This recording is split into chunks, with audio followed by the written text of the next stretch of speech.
लीजिए कि आज का मुद्दा क्या है। इसको समझने के लिए देखिए ये पैकेज।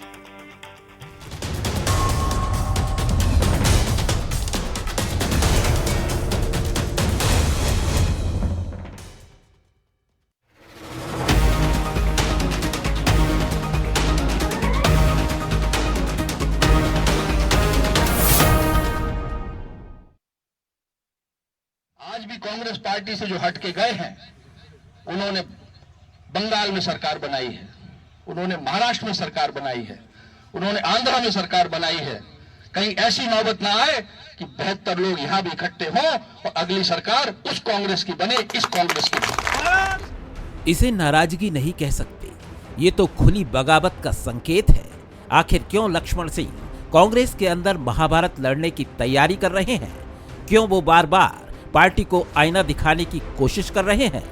ये चाचौड़ा में मिली करारी शिकस्त का असर है या फिर पार्टी की दुर्गति देख एक खांटी कांग्रेस कार्यकर्ता का दुख बाहर आ रहा है? कारण जो भी हो, पर लक्ष्मण के तीर कांग्रेस को ही घायल कर रहे हैं। मुझे बड़ा बुरा लगता है कि आज उनका नाम मिस्टर बंटाधार रखा है, बीजेपी ने रखा है। 20 साल पहले रखा था और वो नाम आज भी चल रहा है। क्यों चल रहा है, इसका आकलन करना भी जरूरी है। ऐसा क्या किया है? जनता की सेवा की, विकास किया, लेकिन बंटाधार नाम क्यों पड़ा और क्यों चला और क्यों बीजेपी को वोट मिलते? बंटाधार होते, बंटाधार एक नाम लेते हैं और वोट मिल जाते हैं उनको। ऐसा क्यों हो रहा है? ऐसा फिर इसलिए हो रहा है कि ये दलाल इनको छोड़ने वाले नहीं हैं। इन दलालों को बिठाने का काम आप और हम सब करेंगे और ये तय कर लें कि दलालों की सुनना है या कार्यकर्ताओं की सुनना है। कांग्रेस नेता से ज्यादा दिग्विजय सिंह के भाई के रूप में पहचान रखने वाले लक्ष्मण सिंह पार्टी की अंदरूनी कलह को पहली बार सामने नहीं ला रहे हैं, लेकिन इस बार लक्ष्मण का रुख कुछ ज्यादा तल्ख दिखा। लक्ष्मण के तीर सियासी वीरों को बयानबाजी का मौका तो दे रहे हैं, लेकिन कांग्रेस इस पर बोलने से बचती दिखी तो बीजेपी ने लक्ष्मण के सीमा लांघने पर जमकर चुटकी ली। ये लक्ष्मण सिंह जी का एक निजी बयान हो सकता है, क्योंकि वो भी एक लंबे मार्जिन से जब व्यक्ति हारता है तो हार की समीक्षा करता है। कई उसके विधानसभा क्षेत्र में भी कई लोग ऐसे रहते हैं जो उम्मीद के अनुरूप काम नहीं करते। हो सकता है वो कोई बात रही हो, लेकिन मुझे लगता है इस बात पर काफ़ी चर्चा हो चुकी है। और जहाँ तक बात है तो शीर्ष नेतृत्व ने, पार्टी ने एक नया अध्यक्ष, एक युवा अध्यक्ष, एक आदिवासी युवा नेता प्रतिपक्ष बनाया है, एक उपनेता युवा बनाया है। तो मुझे लगता है पार्टी ने एक बहुत अच्छा संदेश भी दिया है। कितने समूह में कांग्रेस बनेगी? एक दिग्विजय सिंह जी की, एक कमलनाथ जी की और एक अब लक्ष्मण सिंह जी की भी हो गई, अपने अरुण यादव जी की, पचौरी जी की है। तो कांग्रेस एक समूह हो गया है? हमारी भारतीय जनता पार्टी एक संगठन है, एक विचारधारा है। ये अंतर है, जमीन आसमान। कोई सलाह देंगे लक्ष्मण सिंह जी को, दिग्विजय सिंह के भाई? हमने तो सलाह सीखने की बात कर रहा हूँ, सलाह लेते। लक्ष्मण बार बार पार्टी की सीमा लांघ रहे हैं और हार के दर्द से दोहरी हो रही कांग्रेस रिएक्शन देने के साथ ही एक्शन लेने में भी धीमी नजर आ रही है। लक्ष्मण के तीरों से घायल हो रही कांग्रेस आखिर कैसे डैमेज कंट्रोल करेगी? अगर जल्द लक्ष्मण सिंह की बयानबाजी पर लगाम नहीं लगी तो लोकसभा के महासंग्राम में कांग्रेस के प्रदर्शन पर भी इसका असर पड़ सकता है।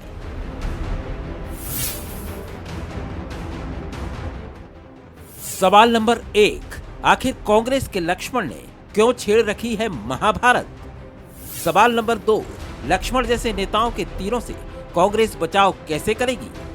सवाल नंबर 3, कांग्रेस की कलह से 24 की लड़ाई में बीजेपी को फायदा होगा? नमस्कार, मैं हूं शरद द्विवेदी। आज का मुद्दा में आपका बहुत बहुत स्वागत है और आज का मुद्दा है लक्ष्मण की महाभारत। जो मेहमान हमारे साथ इस डिस्कशन में आज का मुद्दा में शामिल रहेंगे, उनसे मुलाकात कर लीजिए। हमारे साथ रहेंगे संजय यादव जी, पूर्व विधायक हैं कांग्रेस के, राम दांगोरे जी हैं, पूर्व विधायक हैं बीजेपी के, और शैलेंद्र सिंह राजपूत रहेंगे एग्जीक्यूटिव एडिटर बंसल न्यूज़। तो ये हमारा गेस्ट का प्लान है जो आपके साथ रहेगा।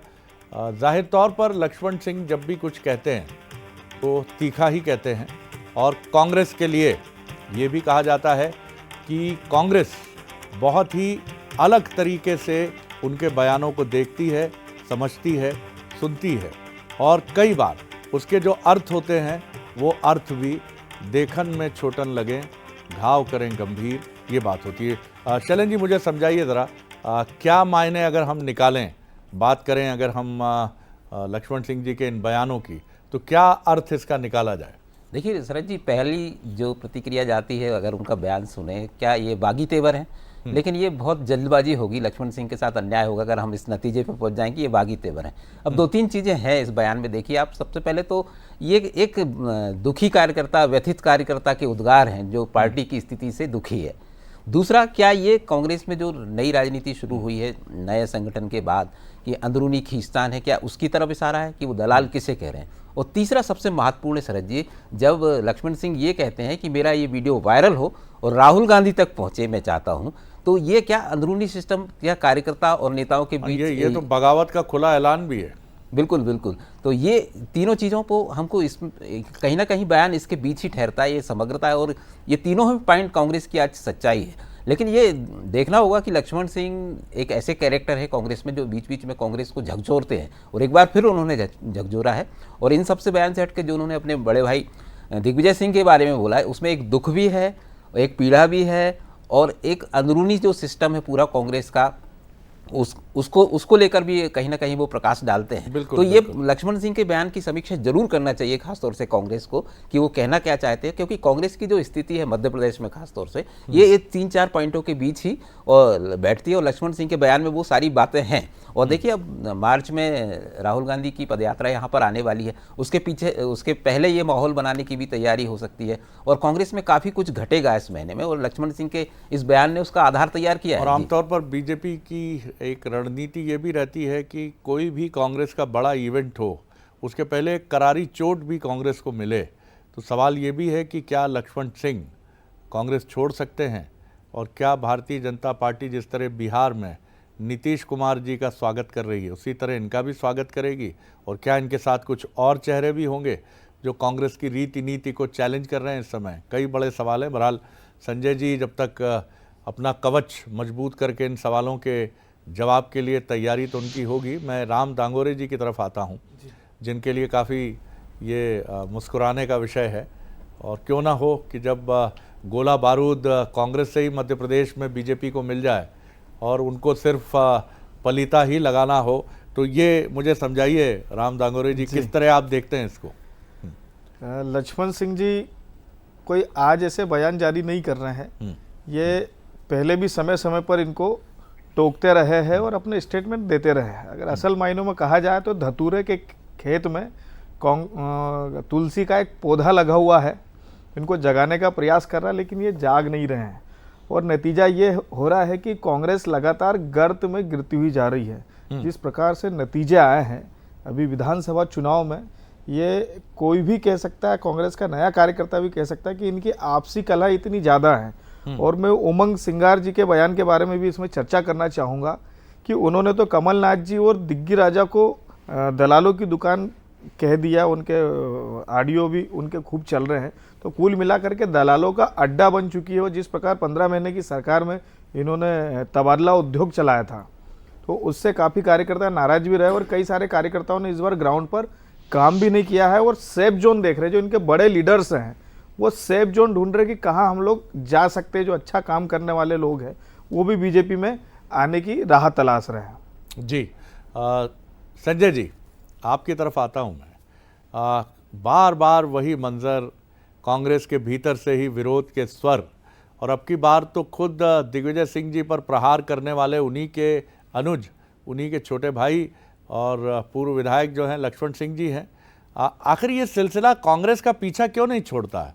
और क्या ये राहुल गांधी जी की यात्रा के पहले एक और बड़ी चोट की तैयारी दिखती है कांग्रेस के भीतर, और भारतीय जनता पार्टी इसका फायदा उठा सकती है? जी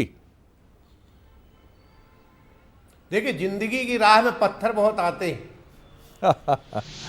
कुछ लड़खड़ा कर गिर जाते हैं, और जो उठकर चलने की हिम्मत कर पाते हैं वही जीवन में सफल कहलाते हैं। ये तो राजनीति में एक पार्ट है। ये तो ठीक है, हमने चुनाव लड़ा, हम चुनाव हारे, अब विपक्ष की भूमिका में हमें रहना चाहिए।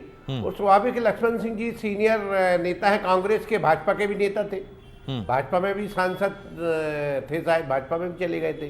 तो इनका पारिवारिक क्या मामला है, पारिवारिक मामले में बोलना नहीं चाहिए। जहां तक बात है कांग्रेस की, कौन आ रहा कौन जा रहा, कांग्रेस तो जिस स्थिति में है वैसी स्थिति में है। अभी हमारा वोट शेयर परसेंट भी बहुत ज़्यादा नहीं घटा है, तो मध्य प्रदेश में ऐसी कोई बात नहीं है। और कांग्रेस का कार्यकर्ता ने जी जान से मेहनत की। आज मध्य प्रदेश में भारतीय जनता पार्टी का कार्यकर्ता विचलित है, उसको लग नहीं रहा कि सरकार बन रही। और भारतीय जनता पार्टी में लोकसभा के पहले तक तो कुछ नहीं होने वाला, लेकिन लोकसभा के बाद भारतीय जनता पार्टी की क्या स्थिति बनती है ये देखने लायक रहेगा। क्योंकि भारतीय जनता पार्टी में लोग डरे सहमे हुए हैं, क्योंकि उनका ईडी का डर, ये सब डर के कारण। लेकिन भारतीय जनता पार्टी का कार्यकर्ता कह नहीं पा रहा, बेचारा मायूस है। हम विपक्ष में हैं, इसलिए हमारे नेता खुल के बात कह देते हैं। भाजपा में लोग तो बहुत पीड़ित और प्रताड़ित थे, क्योंकि भारतीय जनता पार्टी में समझ नहीं पाया आपकी बात कि भारतीय जनता पार्टी में क्या डर होगा।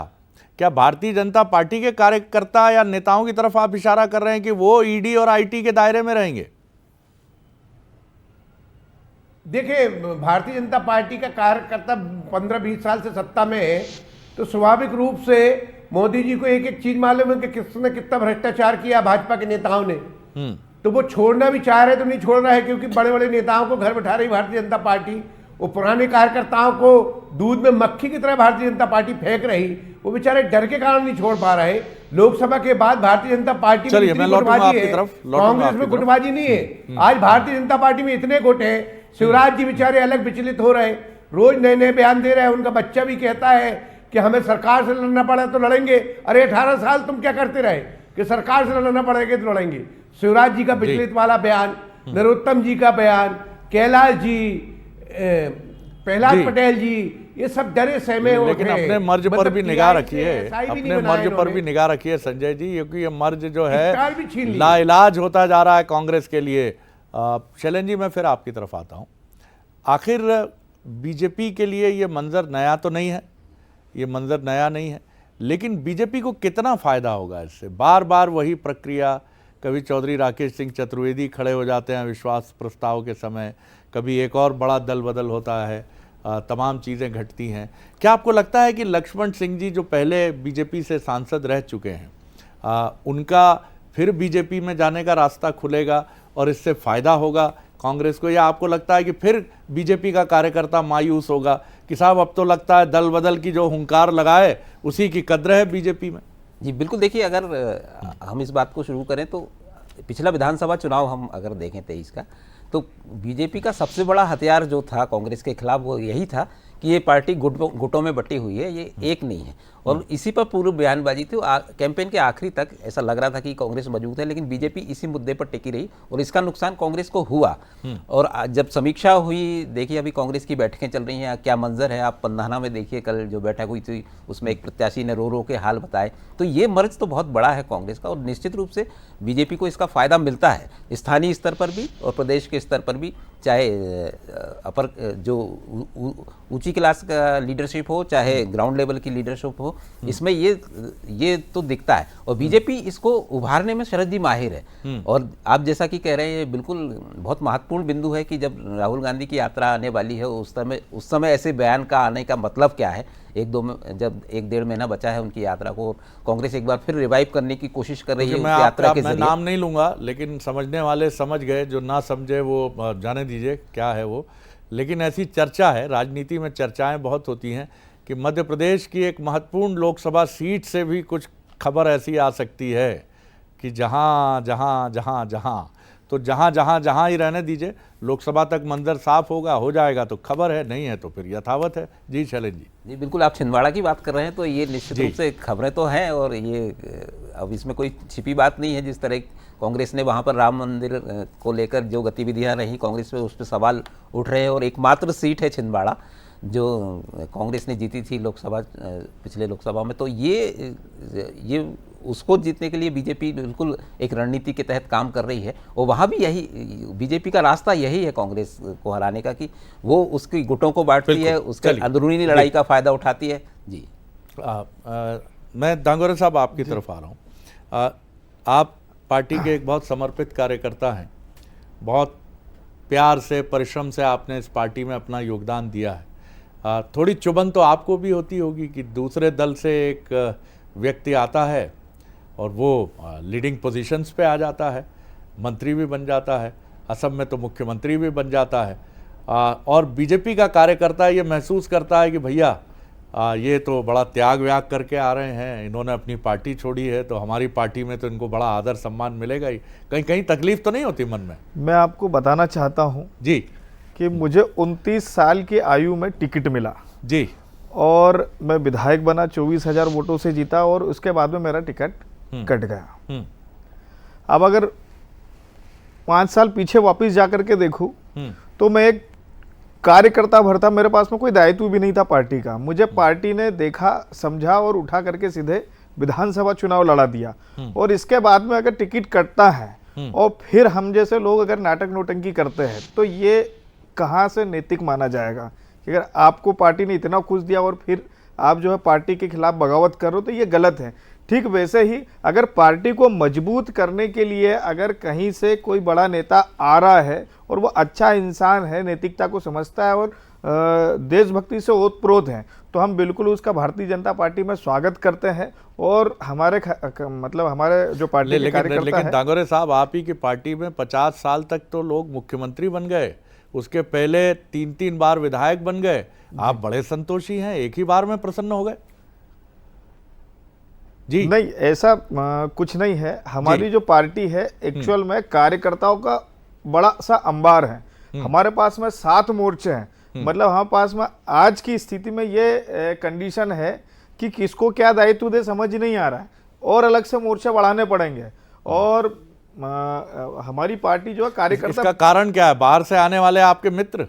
नहीं, बाहर से आने वाला कोई मित्रता वाली बात नहीं है, लेकिन भारतीय जनता पार्टी अपने आप को बहुत तेज गति से अपडेट कर रही है और हम विजनरी पार्टी है। जैसे राम मंदिर वाला बहुत पुराना मुद्दा था, उसको हमने जैसे ही लोकसभा में हमारा बहुमत मिला, हमने बहुत स्पीड से उसको आगे बढ़ाया। 370 वाला मामला हो, 3 तलाक वाला मामला हो, कई सारे मुद्दों पे बहुत तेजी से काम कर रहे हैं। और माइक्रो लेवल पे हम लोग अब प्लानिंग कर रहे हैं कि पार्टी को स्ट्रॉन्ग करने के लिए और सामने वाले पक्ष को कमजोर करने के लिए हम जितनी तेजी से निर्णय ले सकते हैं हम लेंगे। और हमारे कार्यकर्ता इन चीज़ों को भली भांति समझते हैं। अगर ग्राउंड पे हम लोग मजबूत नहीं होते तो निश्चित रूप से इनके जैसे हमको भी दिन देखने पड़ते हैं। चलिए, मैं फिर संजय जी की तरफ चलूँगा। संजय जी, कई बार बेबसी पर मुस्कुराना पड़ता है और ये कहना पड़ता है कि भैया नसीब में यही है, तो अभी यही दिन देख रहे हैं। आपकी मैं जितनी भी बातें सुनता हूँ, यानी कांग्रेस की जितनी भी बातें सुनता हूँ, आप अपने दर्द पर बात कम करते हैं और बीजेपी की तरफ मुड़ जाते हैं। ये वही मंजर है कि मैं अपने ज़ख्म पर क्या बोलूँ। मैं तो यही देख रहा हूँ कि इसको भुलाने की कोई तरकीब और तरतीब मिल जाए तो मैं आगे बढ़ूँ। कैसे देखते हैं आप? कब तक अपने दर्द के मर्ज को आप नहीं ढूंढ पाएंगे? आखिर इस दर्द का इलाज तो करना ही होगा संजय जी। जी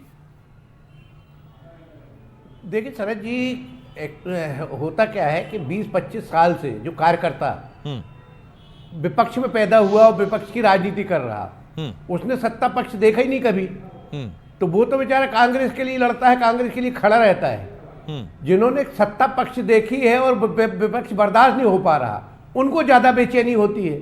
तो हम लोगों को बेचैनी इसलिए नहीं है। बड़ी बात कह रहे हैं आप जी, कि चूंकि मैं तो बहुत पुराने 26 साल में मैं भी टिकट ले आया था, मुझे भी बेचैनी इसलिए नहीं है हम लोगों को जी कि भाई हम लोग विपक्षी में पैदा हुए हैं, तो सत्ता पक्ष का तो स्वाद चखा ही नहीं। तो निश्चित रूप से इसमें कोई बड़ा अंतर नहीं आता। कार्यकर्ता एकजुट है और कार्यकर्ता कांग्रेस का मजबूत है। मैं कार्यकर्ताओं को तो इसमें दोष नहीं देना चाहता हूँ। और जो नेता मतलब है आप हमारे ये कह रहे हैं कि ये जो सुर उठते हैं, बगावत के सुर उठते हैं, ये सत्ता का लाभ ले चुके लोगों के सुर उठते हैं इसमें? स्वाभाविक है, जो लाभ लेना चाहता है कि सत्ता में किसी तरीके से जुड़ जाए, तो जो आदमी व्यक्ति संघर्षशील है, जो काम करना चाहता है, पार्टी की विचारधारा से जुड़ा हुआ है, वो कभी भी कांग्रेस के खिलाफ बात नहीं करेगा। वो न करता है, क्योंकि आज नहीं तो कल समय अच्छा आएगा भाई। उन्होंने भी तो 25-30 साल विपक्ष में थे। अगर हम भी 20-25 साल विपक्ष में रह गए तो क्या चला जाएगा।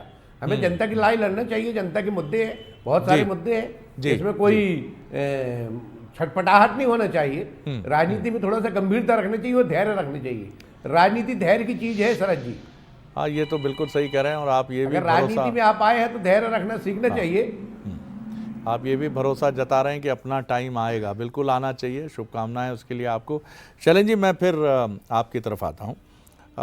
इस पूरे गणित को अगर हम समझने की कोशिश करें और आगे चलें तो ये तो साफ दिखता है कि बड़ी चोट हमको मार्च में देखने को मिल सकती है और बीजेपी इसकी तैयारी। लक्ष्मण सिंह जी तो एक बहाना है, कुछ दिखाना कुछ और है, कुछ बहुत बड़ा भी दिखाना है इसके साथ, लेकिन उस बड़े दिखाने के पीछे और भी कुछ बड़ी चीज़ें होनी चाहिए जो उतनी बड़ी भले ही नहीं हो लेकिन चर्चा का विषय बने।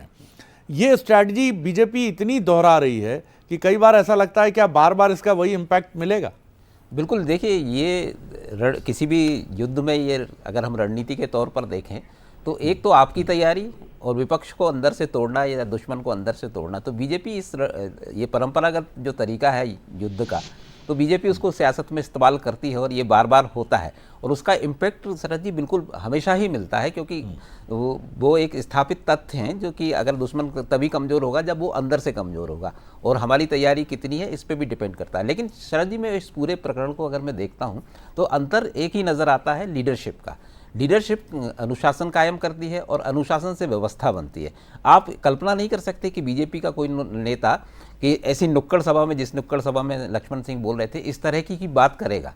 ये बीजेपी में आपको देखने को नहीं मिलेगा और यही दोनों पार्टियों का अंतर है। हालांकि इसमें कांग्रेस ये कह सकती है कि हमारे यहाँ बोलने की स्वतंत्रता है, कोई भी अपनी बात कह सकता है, लेकिन सर जी फिर सवाल ये उठता है कि लक्ष्मण सिंह को ये कहना पड़ता है कि मेरा वीडियो वायरल कर दीजिए जो राहुल गांधी तक पहुँच जाए। तो ये बड़ा एक कंट्राडिक्टरी है कांग्रेस के अंदर में, व्यवस्थाओं में। ये उसको सोचना होगा, क्योंकि ये ऐसी व्यवस्था बनाए कि निचला, जो काफ़ी दिनों से बात भी हो रही है कांग्रेस को लेकर कि लीडरशिप और निचले कार्यकर्ताओं के बीच जो गैप हो गया है उसको भरना बहुत ज़रूरी है। बातें नीचे से लेकर ऊपर तक कैसे पहुँचे उसका एक पूरा सिस्टम होना चाहिए, जैसे कि बीजेपी में है। इसलिए आपको अनुशासन भी दिखता है। तो कुल मिला के बॉटम लाइन यही है कि एक लीडरशिप की बात है दोनों पार्टियों में कि लीडरशिप मजबूत है तो अनुशासन मजबूत है, अनुशासन मजबूत है तो व्यवस्थाएं मजबूत हैं, और कांग्रेस में यही कमी है। दांगोरे साहब, मैं बात करूं अगर कांग्रेस की, तो 90 के दशक में 3 लोकसभा चुनाव हुए 2000 के पहले और उसमें माना गया कि जो सरकारें गिरी उसमें कांग्रेस की एक भूमिका बड़ी ज़बरदस्त रही, ऐसा माना गया और उसका नुकसान कांग्रेस को हुआ। उस दौरान हालांकि फिर 10 साल के लिए वो लौटी, लेकिन उसके पीछे क्या कारण थे ये विश्लेषण का विषय आप हो सकता है। लेकिन बार बार जब आप अगर मैसेज ये जाता है कि आप सत्ता के लिए ऐसा कर रहे हैं, आप किसी को कमज़ोर करने के लिए ऐसा कर रहे हैं, तो जनता के बीच में क्या संदेश जाएगा, ये बड़ा रहस्य होता है। इस पर क्या कहेंगे आप? मैं आपको बताना चाहूँगा कि इसमें 2 पहलू हैं। एक तो ये कि हम राजनीति कर रहे हैं और दूसरा ये राजनीति के माध्यम से देश और समाज की सेवा कर रहे हैं। तो देश और समाज के लिए तो हम अच्छी अच्छी योजनाएं बना रहे हैं, सेंट्रल लेवल पर भी बना रहे हैं, स्टेट लेवल पर भी बना रहे हैं, जो ग्राउंड तक जा रही है और जनता के बीच में आज उसका फायदा भी मिल रहा है। लेकिन दूसरा पहलू ये कि आपको अच्छे निर्णय लगातार लेने के लिए अपने आप को भी स्ट्रांग रखना पड़ेगा और अपने आप को स्ट्रांग रखने के लिए अपने संगठन, अपनी पार्टी और अपनी सरकार को मजबूत रखना पड़ेगा। अगर हम सत्ता में ही नहीं रहेंगे तो फिर समाज के कल्याण के काम कैसे कर पाएंगे? आपने बड़ी साफ गोई से माना ये। बहुत अब वक्त कम है मेरे पास, आगे नहीं बढ़ा पाऊंगा इस बातचीत को मैं। ये बात बिल्कुल ठीक है कि आप राजनीति में हैं और राजनीति हार्डकोर होती है। ये राजनीति आपसे यही डिमांड करती है कि आप आगे बढ़िए, अपने अपोनेंट्स को कमज़ोर करिए और किसी भी तरीके से इस तरह से आगे बढ़िए कि चीज़ें आपके पक्ष में, जो खिलाफ भी हैं वो आपके पक्ष में हो जाए। तो बीजेपी बिल्कुल उसी क्लासिकल लाइन को फॉलो कर रही है। बहुत शुक्रिया शैलेंद्र जी आपका, बहुत शुक्रिया राम दांगोरे साहब, बहुत शुक्रिया संजय जी का मैं धन्यवाद करता हूं। और आगे देखिए हमारी ख़ास पेशकश अफसरनामा में आईपीएस मोहित गर्ग, जो 2013 बैच के छत्तीसगढ़ के आईपीएस ऑफिसर है, छत्तीसगढ़ कैडर के, उनसे देखिए अफसरनामा।